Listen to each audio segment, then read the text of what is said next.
think I met Melanie just only a few months after you guys started dating. Met you in 2016, and I guess the first thing I heard about you is from Jason is she doesn't even know me yet. I'm a stranger to her, but yet she's so hospitable. She's letting me live in her house when she's not even there, and that's one of the first things I heard about you. I'm like, oh, we met in Thailand, and now I'm allowed to live at our house. And he gave me a FaceTime call that day, and he's like, oh, look at this house. It's so cool. It's so clean, and like she doesn't even know me yet. How can someone trust me this much already? Which is pretty ridiculous.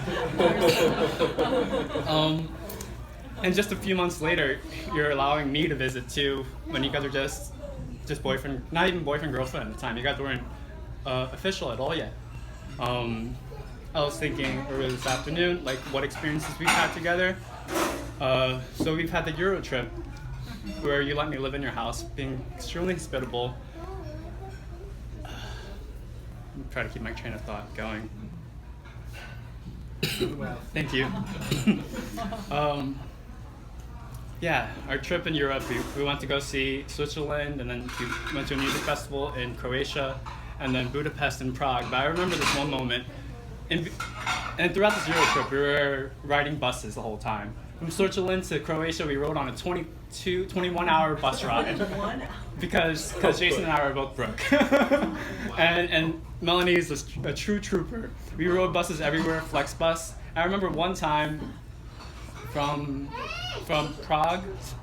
Budapest to Prague, we had a couple hours to spare, and we were just extremely exhausted.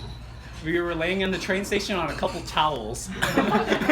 Jason had a black eye from the night before because he got punched in a bar in Budapest. And Melanie is just taking it all with a grain of salt. She's like, all right, I'm tired, let's go just lay down on the train, like in the train station before our next bus ride to Prague.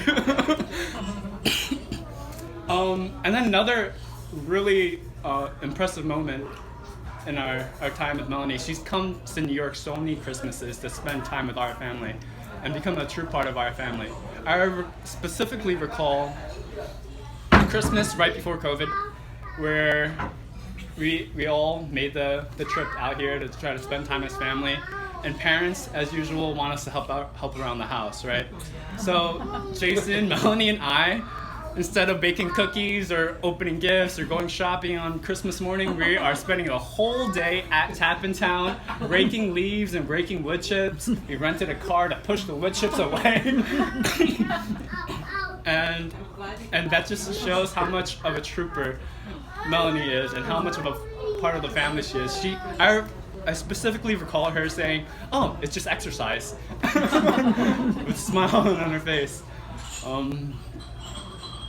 And I truly see like the effect you've had on Jason. You've been extremely supportive.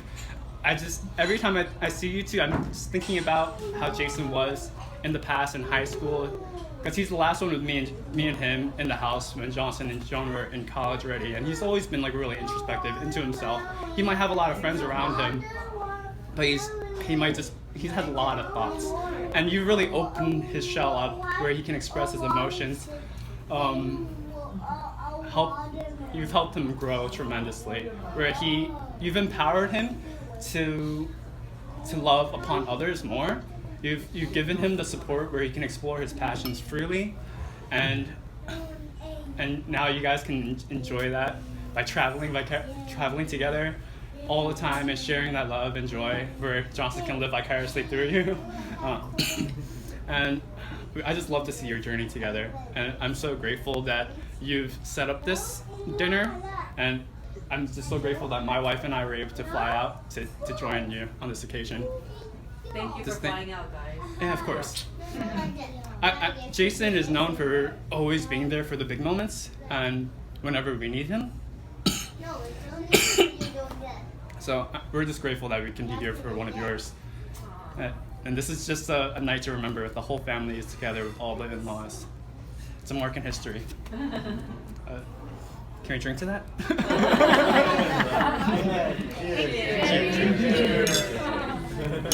Thank you.